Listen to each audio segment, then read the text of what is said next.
So, ito siya guys, yung orange. Medyo may kabigatan siya. May kabigatan siya guys, but it's still handy. Heat-forged aluminum DIBODY design. A 19 Pro, vapor-cooled for lightning-fast performance. All 4 8MP Fusion rear cameras up to 8x optical quality zoom, the longest zoom ever on an iPhone. iOS 26. New look, even more magic. Up to 37 hours video playback. And up to 14 more hours video playback. Record video in 4K 120 FPS. Dolby Vision.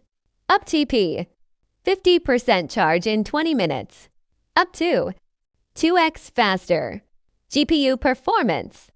For the iPhone 17 Pro Max, ito yung presyo. Ito yung pinakamahal sa iPhone na iPhone 17 Pro Max. Pinakamahal, 146,990. That's 2 terabytes.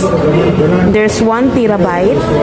So yung mga kulay, depende sa internal storage. Ito yung mga presyo kapag i-cash ninyo or straight ninyo. So ito,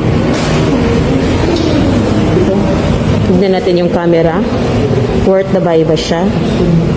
Sa presyo niya. Wow! Ang ganda.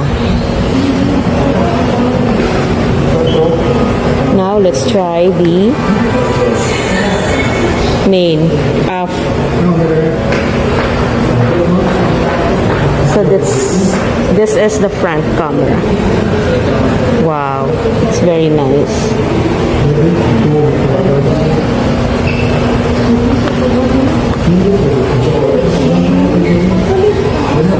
Ito naman yung video quality. Ayan.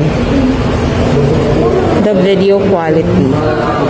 Puro naman magaganda lahat ng mga quality ng iPhone 17 series.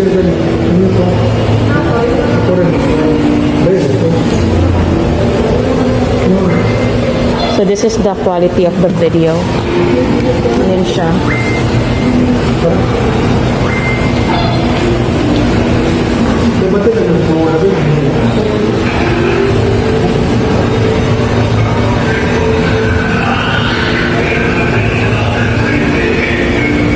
Ganda guys.